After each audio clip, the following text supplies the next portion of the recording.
Wabarakatuh. Nahmaduka ya man awdahta lana subulal hidayah wa adhahta an basairina bisyawat al-ghwayah wa nusalli wa nusallim ala man arsalahu Allahu basyiran wa nadhiran wa da'iyan ila Allah bi'idnihi wa sirajan munira. Amma ba'du, jamaah masjidil mujahidin, semoga Allah merahmati kita semua dan semoga kita berada di dalam bimbingannya, dan semoga Allah melindungi kita dan keluarga kita. Amin. Salawat dan salam kepada baginda Rasulullah sallallahu alaihi wasallam. Allahumma shalli ala sayyidina Muhammad wa ala ali sayyidina Muhammad. Insyaallah pada malam hari ini akan kita lanjutkan pengajian kita dari kitab Bulughul Maram tentang hadis-hadis yang berkenaan dengan hukum ataupun hadis-hadis yang berkenaan dengan fikih. Ya. Kita pada pekan yang lalu, pada 2 pekan yang lalu, karena pekan lalu kita tidak mengadakan pengajian, membahas tentang kitab sholat, bab syarat sholat. Nah, syarat sholat yang akan kita bahas pada malam ini tentang satrul awrah, menutup aurat. Wa an Jabir radhiyallahu anhu anna an-nabiy sallallahu alaihi wasallam qala lahu in kana as-sawmu wasi'an fantahib bi ya'ni as-salat wa muslim faqarib baina tarfayhi wa in kana dayiqan fattazir bi muttafaqun alaihi. Dari Jabir radhiyallahu anhu bahwasanya Nabi sallallahu alaihi wasallam bersabda kepadanya, apabila kain itu lebar maka berkudunglah dengannya, yakni dalam salat. Menurut Muslim, maka selempangkanlah di antara 2 ujungnya, dan apabila sempit maka bersarunglah dengannya. Muttafaqun alaihi. Walahuma min hadits Abi Hurairah radhiyallahu anhu qala la yusalli ahadukum fi thawbil wahid laysa ala atiqihi syai'. Janganlah seseorang di antara kamu salat dengan memakai selembar kain yang sebagian dari kain itu tidak ditaruh di atas bahunya. Jadi berdasarkan hadis ini enggak boleh salat hanya pakai kain sarung, enggak pakai baju, harus pakai atas dannya ada, ya. Bawahannya aja nggak boleh berdasarkan hadis ini, ya. Tapi mari kita lihat, apakah wajib bagi laki-laki menutup pundaknya ketika sholat? Ya. Pertanyaan itu. Para ulama berselisih pandang dalam menanggapi larangan tadi. Mana larangannya? Hadis ini, Pak. La yusalli ahadukum fi thawbil wahid laisa ala atiqihi minhu syai'un. Janganlah sholat di antara kamu dengan memakai selembar kain yang sebagian dari kain itu tidak ditaruh di atas bahunya. Jadi orang zaman dulu gak ada celana panjang. Orang dulu pakaiannya kayak pakaian ihram itu, ya. Selendang. Kalau kita sini bilangnya apa? Kain selendang.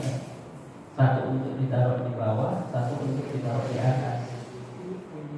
Jadi dari hadis ini dikatakan jangan sholat pakai kain satu, harus 2, satu di bawah, satu di atas. Ya. Jadi nanti kita lihat perbedaan pendapat di antara para ulama. Menurut ulama Hambaliyah, ya, larangan tersebut mengindikasikan pengharaman, haram, ini tidak boleh. Mazhab ini mensyaratkan bahwa orang sholat disyaratkan untuk menutup pundaknya dengan kain, walaupun dengan kain tipis yang dapat memperlihatkan kulit. Ya. Yang penting pundaknya ditutup. Mana pundaknya? Ini pundaknya tertutup ini. Nah, bisa kayak selempang gitu ya. Itu pendapat yang pertama. Pendapat ulama Hanafi bahwa hakikat pengharaman itu mengindikasikan makruh tahrim. Jadi memang ada larangan, tapi larangan itu gak sampai kepada haram. Ya, larangan itu hanya pada tahap makruh. Tapi makruhnya itu sudah mendekati haram. Namanya makruh tanzih namanya. Ya, makruh tanzih. Ada makruh biasa, makan petai, makan jengkol, apa lagi? Makan bawang, ya makruh. Tapi nggak sampai itu makruh tanzih. Nah, ini makruh level atas. Jadi kalau ada makruh itu level atas, ada level bawah, ini level yang atas. Cuma nggak sampai haram, udah dekat. Kalau ulama Maliki dan Syafi'i berpandangan bahwa menutup pundak tidak diwajibkan dan tidak pula disyaratkan. Ya hanya perkara yang dianjurkan dan dianjurkan. Ya, makanya walaupun aurat laki-laki itu antara pusat dan lutut, tapi apakah kita pantas kalau kita sholat hanya menutup pusat dan lutut, pakai celana sampai ke selutut itu, ya nggak pakai baju. Ya. Kalau saja sholat salah, Pak. Sepakat ulama Syafi'i sah. Ya. Pakai kain sarung saja, nggak pakai atasan, sah nggak, Pak? Sah. Ya. Pakai atasan dan pakai bawahan, sah. Pakai atasan nggak pakai bawahan, nggak sah. Bahaya. Nah, jadi ada 3 macam. Pakai bawahan, pakai atasan. Ya, itu sah. Yang kedua, pakai bawahan nggak pakai atasan, sah. Pakai atasan nggak pakai bawahan, orang kabur. Apa dalil yang mereka gunakan? Ya. Dalil yang mereka katakan adalah hadis riwayat Jabir. Ketika Rasulullah berkata, "Wahai Jabir, apabila kain itu longgar, maka sambunglah antara kedua tepinya. Namun apabila sempit, maka ikatlah dengan kedua pinggang." Diriwayatkan dari Abu Hurairah, suatu waktu Rasulullah SAW ditanya tentang sholat satu kain. Beliau menjawab, "Bukankah setiap orang dari kalian memiliki dua lembar pakaian?" Maksudnya apa? Ditanya Abu Hurairah, "Wahai Abu Hurairah, apa hukumnya pakai sholat pakai satu kain?" Kata Abu Hurairah, "Emang kalian punya kain 2 semua?" Sahabat dulu miskin, Pak. Ya. Kalau diwajibkan pakai 2, emang siapa yang pakai 2? Siapa yang punya 2 kain? Nah itu ibaratnya begitulah bahasa Abu Hurairah ini. Mana mampu kita itu, kata Abu Hurairah. Jadi berdasarkan itulah makanya Imam Syafi'i dan juga Imam Ahmad Maliki mengatakan tidak wajib, cuma dianjurkan. Ya, lebih sopan. Jadi babnya etika dan estetika dalam beribadah kepada Allah Subhanahu wa taala. Dalam versi riwayat Muslim disebut, apakah setiap orang dari kalian dapat menemukan 2 lembar pakaian? Itu juga dikatakan Abu Hurairah. Kalau itu wajib, ya Pak harus pakai dua helai kain untuk sholat. Emang mampu kalian? Ya, emang punya uang untuk beli 2 helai pakaian? Ya, sahabat dulu susah Pak, miskin. Ya. Enggak kayak zaman sekarang. Setiap orang punya 20 helai pakaian. Ya. Walaupun ada yang enggak dipakai-pakai gitu ya. Kadang masih numpuk penuh di lemarinya. Kalau zaman dulu enggak ada gitu. Mana hadis ini bahwa memiliki 2 lembar pakaian tidak semua bisa dimiliki oleh setiap orang. Seandainya hal itu diwajibkan, tentu yang tidak mampu memilikinya tidak bisa melaksanakan sholat. Tentu dalam hal itu ada keberatan. Itulah alasan kenapa hadis tadi dipahami oleh para ulama hanya sifatnya sebagai anjuran. Tapi kalau ditanya apakah sah? Sah. Dalam kitab Muwatta disebutkan bahwa suatu hari Abu Hurairah ditanya, apakah boleh seorang sholat dengan satu lembar pakaian? Dia menjawab, ya. Lalu dikatakan lagi padanya, apakah engkau sendiri melakukan hal itu? Dia menjawab, ya, aku pernah sholat dengan satu lembar pakaian. Saat itu pakaianku yang lain sedang digantungkan. Maksudnya apa? Walaupun orang punya dua helai pakaian, tapi kan gak selamanya bersih. Ya, ada saatnya dicuci, belum kering. Makanya itulah ulama itu cerdasnya mereka memahami hadis tadi, sehingga mereka mengatakan bahwa hadis itu sifatnya anjuran. Tapi itu mazhab siapa? Jadi di sini ada 3 mazhab. Mazhab yang pertama tadi Hambali mengatakan wajib. Kalau ada orang sholat pakai satu helai pakaian, maka sholatnya enggak sah, haram, berdosa. Mazhab yang kedua, mazhab Hanafi, beliau mengatakan hukumnya makruh dan tanzih, makruh yang tertinggi. Ya. Mazhab yang ketiga Syafi'i dan Maliki yang mengatakan hukumnya ya tidak apa-apa, tidak apa-apa orang sholat pakai satu helai pakaian, akan tetapi dianjurkan, sifatnya anjuran, ya. Sifatnya anjuran sehingga tidak merupakan kewajiban. Alasannya lagi apa? Bahwa pundak itu bukanlah termasuk aurat. Berdasarkan kesepakatan, ia seperti anggota tubuh lainnya. Bagi laki-laki auratnya hanya antara pusat dan lutut. Jadi yang wajib ditutup pada waktu sholat itu hanyalah antara pusat dan lutut. Jadi boleh nggak orang sholat pakai handuk, Pak? Pakai handuk aja sholatnya boleh? Hah? Boleh kalau menutupi antara pusat dan lutut, tapi jangan handuknya yang kependekan gitu. Jadi masalahnya bukan pada handuknya, pada menutup apa tidak. Jadi tentu tidak diragukan bahwa sholat dengan menggunakan 2 helai pakaian lebih utama. Malik berkata, aku lebih suka orang sholat dengan mengenakan satu gamis untuk meletakkan sehelai kain atau serban di pundaknya. Ternyata ada usul-usulnya, Pak. Ulama-ulama kita di Indonesia kalau taruh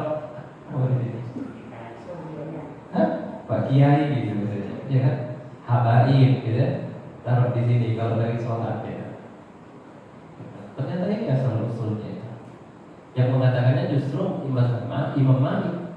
Orang pakai gamis, pakai jubah, kemudian diletakkan di sini kain sorban aja. Ada pun sholat Rasulullah dan para sahabat dengan sehelai pakaian itu kadang-kadang terjadi juga karena tidak ada pakaian lain, dan sekaligus untuk menjelaskan tentang bolehnya. Jadi pernah juga Rasulullah dan sahabat itu sholat dengan satu helai pakaian. Tujuannya apa? Bukan menganjurkan. Jadi tidak semua yang dilakukan Rasulullah itu ya sifatnya harus ditiru. Bapaknya berwudu lah, berwudu membasuh muka tiga kali. Tapi kadang-kadang Rasulullah itu berwudu hanya satu kali ataupun 2 kali. Ya, bukan itu yang terbaik. Tapi Rasulullah mau menjelaskan bahwa membasuh muka itu boleh 1 kali, boleh 2 kali, dan boleh 3 kali. Dalam bahasa Arabnya disebut dengan libayanil jawaz, untuk menjelaskan bahwa itu hukumnya adalah boleh dan tidak terlarang.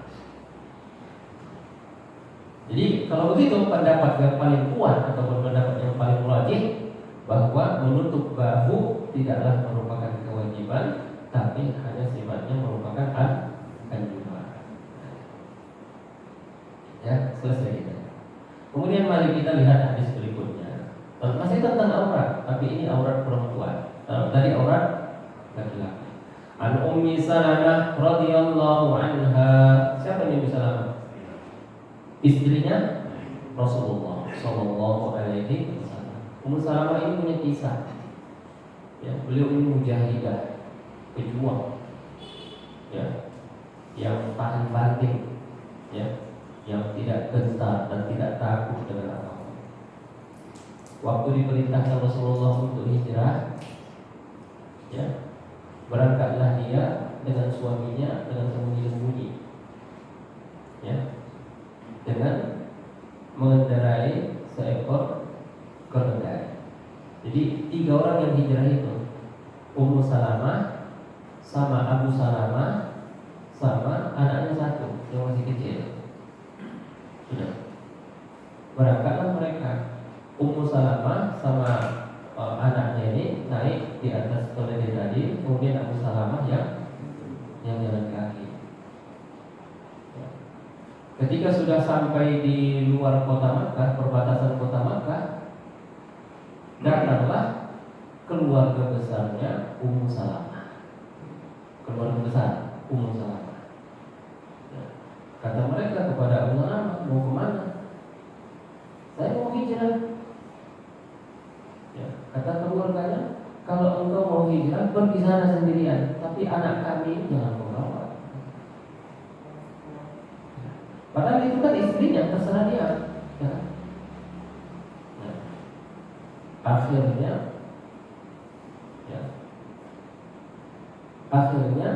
Abu Salamah ini pun mau membawa anaknya saja berangkat, tapi tetap mereka tidak mengizinkan. Karena itu sudah perintah Allah dan perintah Rasulnya. Akhirnya Abu Salamah tetap aja pergi hijrah, istrinya tinggal. Kemudian keluarga besarnya Abu Salamah marah. Ini anak-anak kami, katanya. Akhirnya anak ini diambil sama keluarga besarnya Abu Salamah, dibawa ke tempat mereka. Artinya mereka yang mengasih makannya dan mereka yang menjaganya. Tinggallah Ummu Salamah sendirian. Jadi dia udah kehilangan suami, terus kehilangan anak. Tiap hari katanya Ummu Salamah itu jalan ke tempat itu, sehari di sana kerjanya hanya nangis, sedih karena berpisah dengan anaknya dan juga berpisah dengan suami. Itu berlaku selama 1 bulan, Pak. 1 bulan begitu aja. Akhirnya apa?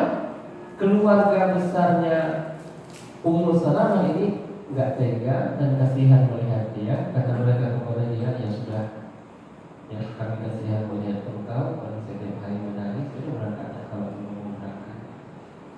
Ya, karena udah diizinkan berangkat, akhirnya Ummu Salamah ini datang kepada keluarga suaminya dan anaknya diambil.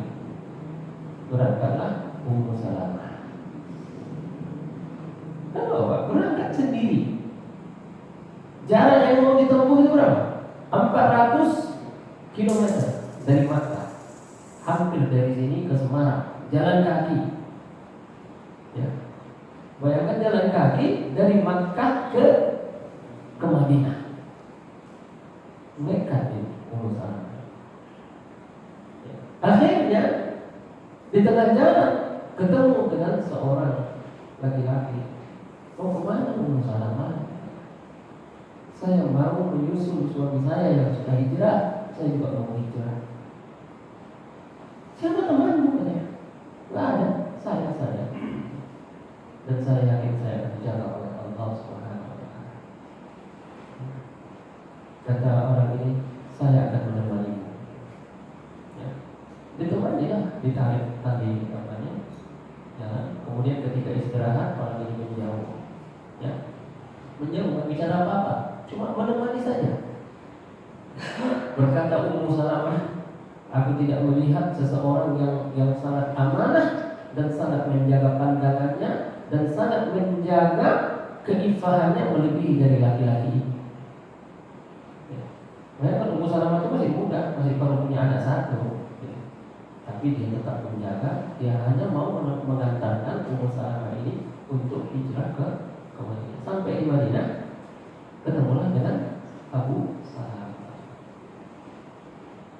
singkat cerita, Abu Salamah ini ikut dalam peperangan, meninggal Pak, mati syahid. Ya. Nah, untuk mengapresiasi perjuangan Ummu Salamah ini, ya, makanya Rasulullah pun menikahinya.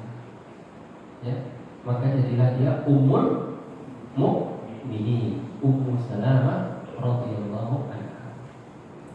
Sempat waktu meninggal Abu Salamah, ya, disampaikan kepada dia doa, Allahumma khulubni khairan minha, ya Allah, berikan kepada aku ganti yang lebih baik.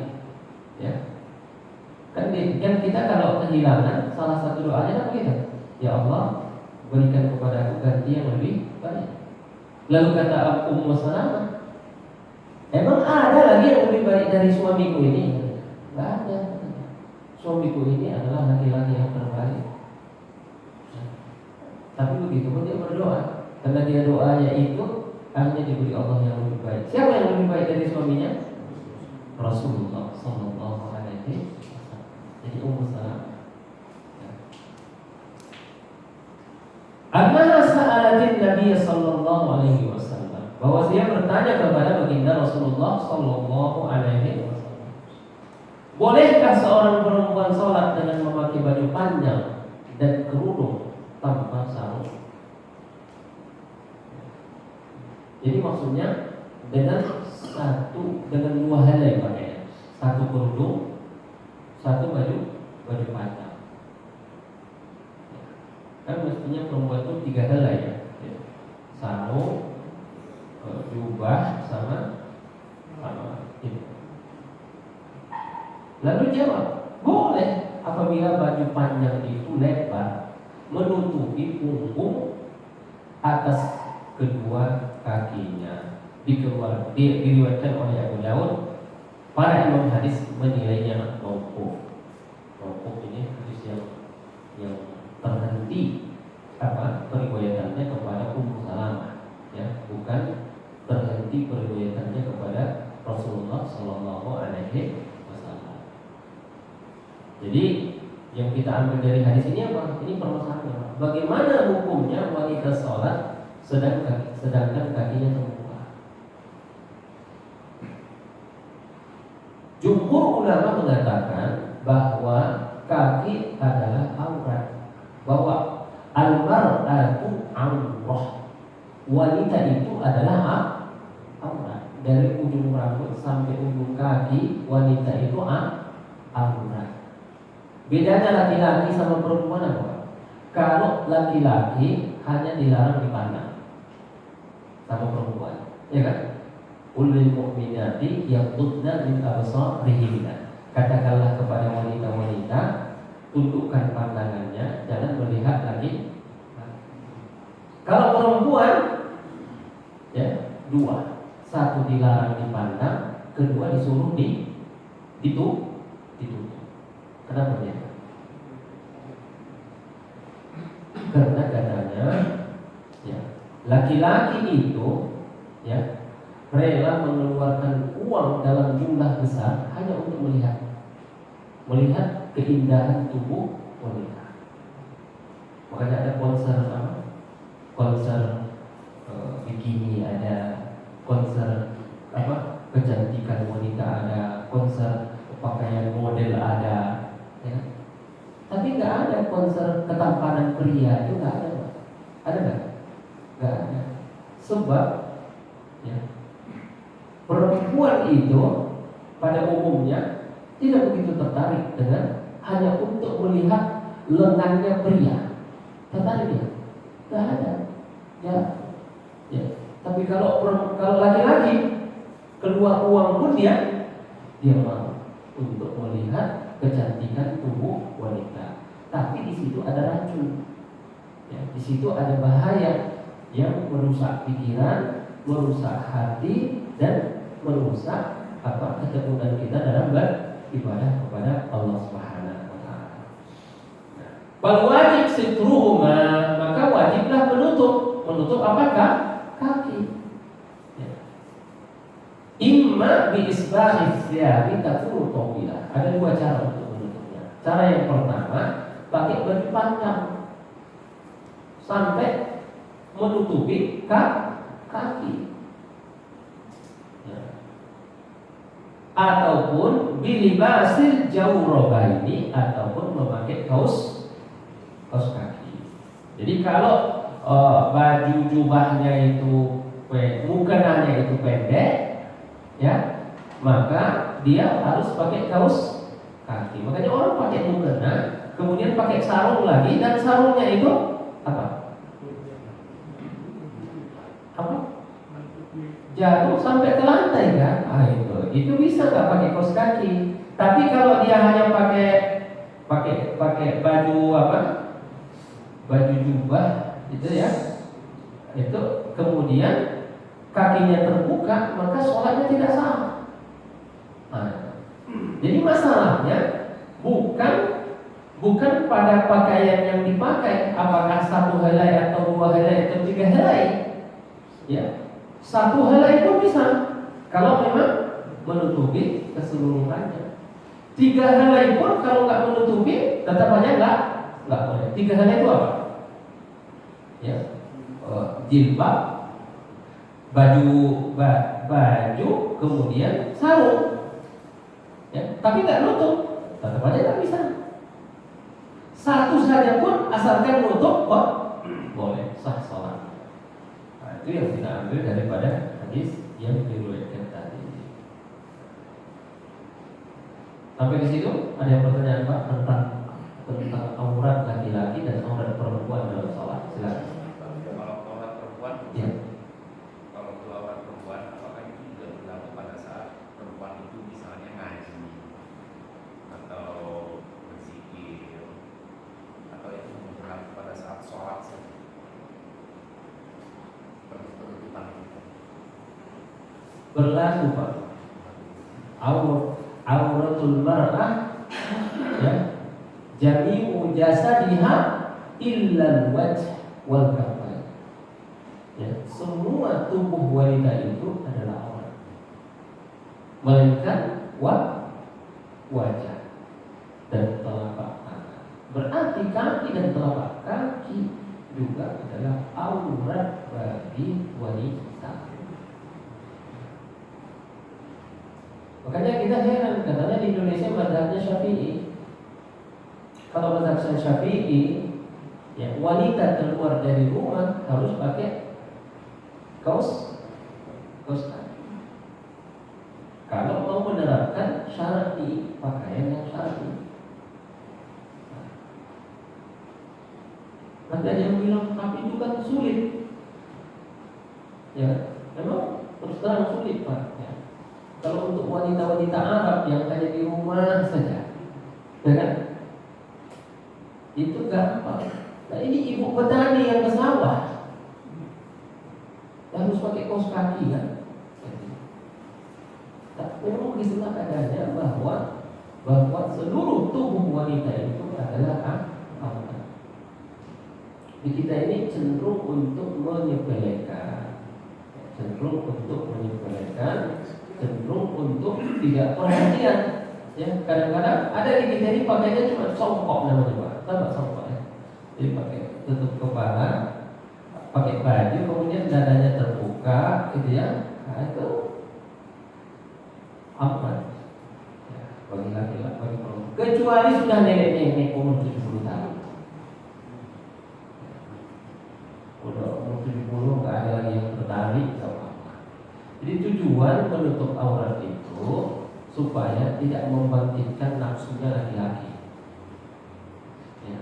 Karena laki-laki ketika melihat perempuan seksi akan merusak imannya, akan merusak konsentrasinya, dan merusak dia beribadah kepada Allah Subhanahu wa taala. Ya, makanya sebaiknya memang menutup.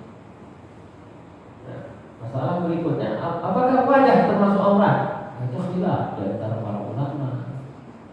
Sehingga ada yang memakai niko, cadar. Tapi kalau menurut ulama bahwa yang paling rajih, pendapat yang paling kuat, muka itu tidak termasuk aurat. Kalau muka termasuk aurat, kenapa Allah perintahkan lagi kepada kita wa qul lil mu'minina yang yaghudduna min absarihim. Katakanlah kepada orang mukmin untuk menundukkan pandangan mereka. Lah kalau udah tertutup semua, terus apa lagi yang mau dilihat? Apa lagi yang mau dilihat kalau semua udah tertutup? Jadi makanya jumhur ulama mengatakan bahwa muka bukan termasuk aurat. Melainkan apabila ada wanita yang sangat cantik sekali, sehingga kecantikannya itu bisa menyebabkan fitnah. Bayangkan Pak, kajian fikih kita itu dengan wanita yang berlomba-lomba mempertontonkan auratnya, berlomba-lomba mempertontonkan lekuk tubuhnya, ya, berlomba-lomba memakai makeup, berlomba-lomba apalagi pakai celana pendek lah, pakai celana sempit lah, pakai macam-macam lah tentang aurat. Berarti begitu dia keluar rumah, yang dikerjakannya hanyalah dosa. Makanya yang paling banyak penghuni api neraka itu perempuan, bukan laki-laki gitu. Ya. Memang salah satu penyebabnya jumlah perempuan lebih banyak daripada laki-laki. Di samping kata Rasulullah penyebab perempuan itu masuk neraka apa? Yakfurnal asyir. Yakfurnal asyir. Mereka biasa kufur dengan kebaikan. Ya, tak tahu membalas budi. Tak tahu apa membalas budi. Suaminya bekerja dengan susah payah mencari nafkah, tapi dengan itu dia masih saja melawan, masih saja tidak patuh dan tidak taat kepada suaminya. Padahal suaminya bekerja dari pagi sampai sore untuk memberikan nafkah kepadanya. Karena kalau kita lihat istri itu siapa? Kan orang lain. Ya, tadinya dia orang lain, ya, anak mertuanya kan, dan bukan siapa-siapa. Tapi akhirnya dia yang memberikan nafkah kepadanya. Dia suami yang membelikan rumah untuknya, suami yang membelikan kendaraan untuknya. Tapi setelah itu masih saja durhaka. Kata Rasulullah, yakfurnal asyir. Mereka lupa untuk membalas kebaikan atau lupa untuk berbuat kebaikan. Nah, kita lanjutkan. Iya Pak, tadi pertanyaannya. Dan dua perempuan dan laki-laki. Untuk yang laki-laki seringkali menjadi rancu kemudian di antara pusat. Kalau pakai pernyataan itu berarti lutut bukan aurat dan pusat nongol sedikit pun bukan aurat. Ya. Begitu ya Ustaz? Karena ada yang bilang pusat itu harus tertutup juga, Ya. lutut harus tertutup juga. Itu pertama menjadi laki-laki. Untuk perempuan kan kita membahas konteksnya sholat Ustaz. Ya. Kalau dia lagi sholat di rumah sendirian, apakah juga harus pakai kaos kaki ketika garisnya tidak sampai ke lantai, tidak menutupi punggung kaki? Ya. Boleh dikasih. Ya. Yang pertama tadi antara pusat dan lutut. Berarti dalam kaidah fikih dikatakan ma yadimul wajibu illa bihi bahwa wajib. Kalau tidak sempurna wajib, yang sesuatu yang wajib kecuali dengan melakukan sesuatu, maka sesuatu itu hukumnya wajib. Maksudnya apa? Kalau tidak sempurna menutup pusat dan lutut itu kecuali dengan menutup pusat dan lutut, maka menutup pusat dan lutut itu hukumnya jadi wajib. Jadi misalkan kita ini membangun masjid di seberang sungai, ya kan? Membangun masjid itu katakan hukumnya wajib, tapi di seberang sungai. Untuk bisa mengakses masjid itu kita harus membangun jembatan. Membangun jembatan ini hukumnya apa? Hah? Wajib nggak? Wajib. Kenapa? Kalau nggak ada jembatan, bagaimana mau masuk masjid? Ya kan? Berarti sama dengan tadi, menutup antara pusat dan lutut. Kalau tidak menutup pusat dan lutut, maka pusat dan lutut ini kelihatan, maka menutup pusat dan lutut itu hukumnya wajib. Ini wajib tertutup antara pusat dan lutut, tapi nggak boleh kelihatan. Tapi itu masih khilafiyah di antara para ulama. Dalam mazhab Maliki masih membolehkan kelihatan lututnya. Maka itu nanti alasan dalam fikih Maliki itu bahwa orang main bola itu boleh pakai celana pendek. Nah, itu tadi. Kemudian yang kedua tentang aurat wanita pada saat sholat. Ya. Aurat wanita pada waktu sholat itu adalah pada saat dia menghadap roknya. Ya. Walaupun umpamanya dia berada di kamar, tetap aja wajib menutup aurat. Beda dengan kalau itu dikatakan aurat di hadapan laki-laki. Kalau aurat di ibu, ya, wanita wajib nggak berjilbab di rumah? Enggak. Di wanita itu wajib memakai jilbab kalau ada laki-laki yang ajnabi. Kalau ada laki-laki yang ajnabi. Kalau tidak ada laki-laki yang ajnabi, di rumah itu ada adiknya, ada keponakannya, ada abinya, ada abangnya. Wajib nggak dia pakai jilbab? Nggak wajib. Dia hanya wajib menutup aurat dengan batas kesopanan. Ya, menutup aurat dengan batas kesopanan. Itu saja. Tapi kalau sudah keluar rumah, asalkan ada satu saja ada nabi di tempat itu, maka dia wajib hukumnya untuk menutup aurat. Jadi bukan umpamanya di rumah pun pakai jilbab. Mana? Ya. Nah, kalau aurat dia sudah keluar dari rumah, jami'u jasadiha, semua tubuhnya adalah aurat. Ya, semua tubuhnya adalah aurat. Allah. Kemudian ada Pak syarat-syaratnya juga ketika keluar dari rumah. Misalnya, lah kan tutup semua katanya. Tutup tapi ketat. Nggak boleh. Sehingga kelihatan bentuknya. Ya, tonjolan-tonjolannya kelihatan. Enggak sah, enggak boleh seperti itu. Ataupun tutup tapi menerawang. Enggak boleh juga. Jadi tutup yang bagaimana? Tutup tapi longgar.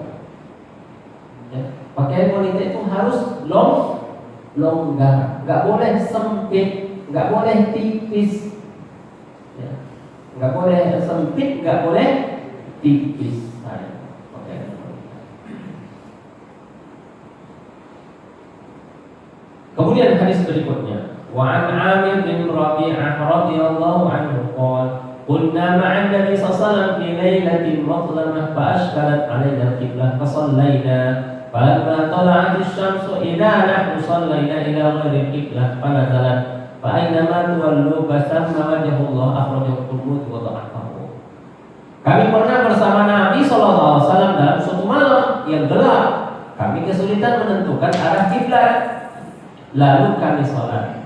Ketika matahari terbit, ternyata kami telah sholat ke arah yang bukan kiblat. Maka turunlah ayat, kemana saja kamu menghadap, maka di sanalah wajah Allah. Riwayat Tirmidzi. Jadi pertanyaannya Pak, kalau keliru kiblat kita, bagaimana sholatnya kita? Pokoknya kita sudah sholat. Setelah selesai sholat, ternyata kiblat kita keliru. Lalu sholat kita itu bagaimana? Sah atau tidak? Diulang atau tidak? Ada dua macam. Pertama, orang yang mencari tahu dulu, berusaha dulu, ya, tengoknya. Oh, pokoknya di masjid, dia lihat mimbarnya, ya, dia lihat mimbarnya di mana. Oh, berarti itulah kiblat, ya. Kemudian kalau di hotel, dia tanya dulu petugas hotel, ya kan, kiblatnya kemana Pak? Ya. Jadi itu yang disebut Jika yang kedua, jika mencari tahu, tapi tetap keliru. Ya. Jika mencari tahu tapi tetap keliru, ya, maka sholatnya sah dan tidak perlu diulang. Hadisnya hadis yang baru saja kita sebutkan tadi, bahwa Rasulullah bersama para sahabat di waktu malam yang gelap, nggak tahu mana timur mana barat. Akhirnya mereka sholat aja, tapi setelah berusaha. Ya, kemudian besoknya pas bangun, ternyata matahari terbit dari sebelah timur. Ya, ya kan? Nah, akhirnya mereka keliru sholatnya, keliru arah kiblatnya. Karena kelirunya setelah usaha, maka sholatnya tidak wajib diulang. Gitu ya, paham Pak? Yang kedua, kiblatnya keliru, tapi dia tidak mencari tahu, tidak mau usaha. Yang penting sholat aja, ya, nggak mau bertanya, nggak mau berusaha, pakai kompas, kan bisa pakai kompas. Sekarang semua hampir udah ada kompasnya, ya? Nah, kalau yang seperti ini dikatakan di sini, orang sholat tanpa lebih dahulu mencari tahu arah kiblat yang benar, baik itu dengan bertanya atau menggunakan alat seperti kompas. Terkait hal ini, ulama bersepakat bahwa sholatnya tidak sah. Sholatnya tidak sah, Pak, ya. Kalau tanpa usaha dan juga tanpa bertanya.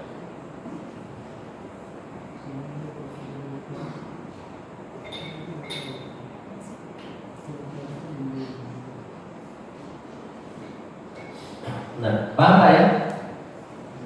Sampai sini ada yang mau tanyakan? Sedikit Pak. Ya. Tadi bicara tentang main bola Pak. Ini agak di luar tentang sholat Pak. Bagaimana kalau misalnya kita itu mungkin lagi harus mengerjakan sesuatu yang kita butuh pakai celana pendek, tapi kita harus keluar rumah Pak sebagai laki-laki Pak. Itu enggak gimana Pak? Contohnya? Misalnya saya lagi harus lurus semen gitu Pak. Kan saya harus pakai celana pendek keluar rumah. Atau lagi motong pohon. Sekarang ada juga yang bukan muhrim. Itu kalau bagi laki-laki bagaimana Pak? Iya, tapi itu menyulitkan. Tapi kesulitannya itu tidak sampai memudaratkan. Kalau kita pakai celana panjang masih bisa. Gitu. Kalau kita pakai sarung masih bisa. Kecuali udah nggak bisa lagi, gitu. Apa boleh buat? Tapi kalau selagi masih bisa, ya kita usahakan agar kita tetap menutup aurat. Katakan orang main bola atau main badminton, ya, karena ada celana yang panjang sampai menutupi lutut, tapi nggak sampai ke bawah, nah itu bisa. Atau sudah pakai celana itu terus pakai apa lagi? Stocking, stocking ya. Oke. Jadi buat kita laki-laki berenang itu udah nggak mungkin Pak ya? Berenang? Oh, kalau pakai celana itu nggak boleh pakai celana. Berenang boleh Pak? Iya, berenang boleh. Yang nggak boleh itu membuka aurat.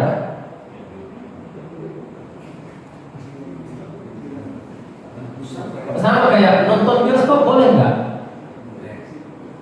Boleh nggak? Zaman dulu dan zaman boleh nggak nonton bioskop? Boleh kalau filmnya film tentang sirah Nabi Muhammad, kan boleh. Yang nggak boleh nonton bioskop yang filmnya film merusak, gitu. Itu nggak boleh. Jadi sama tadi ya.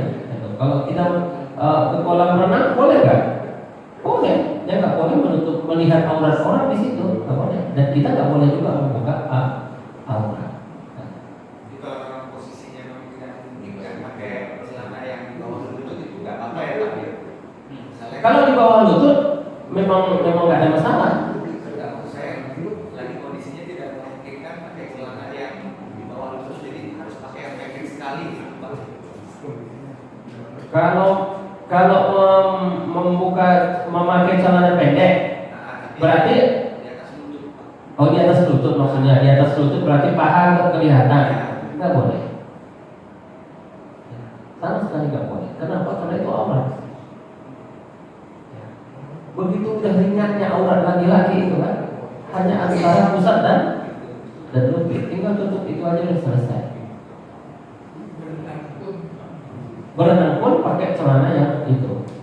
Tapi di mana Ustaz kalau nggak boleh di tempat itu berenang kalau nggak pakai itu ya cari tempat renang yang lain saja. Naik sulit Pak, pakai celana panjang. Iya, tapi masih bisa pakai celana yang sampai melewati lutut itu. Masih bisa. Belum termasuk darurat yang sangat terpaksa gitu ya. Belum termasuk darurat. Ya. Kalau darurat itu nanti kita bisa mati. Atau kita kalau nggak pakai celana pendek kita mati. Kalau nggak pakai celana pendek kita mungkin dibunuh orang. Nah itu baru pakai celana pendek lah. Hilangan ukriha kecuali kalau mungkin ya ini pembahasan. Tadi pembahasan yang pertama tentang meletak sholat dengan dua helai pakaian. Yang kedua tentang aurat wanita dalam sholat. Yang ketiga tentang aurat laki-laki dalam tentang arah kiblat. Ya, keliru kiblat ada dua macam. Mencari tahu atau tidak mencari tahu. Kalau mencari tahu sholatnya sah. Kalau tidak mau tahu sholatnya nggak sah. Wajib kiblat. Wallahu a'lam.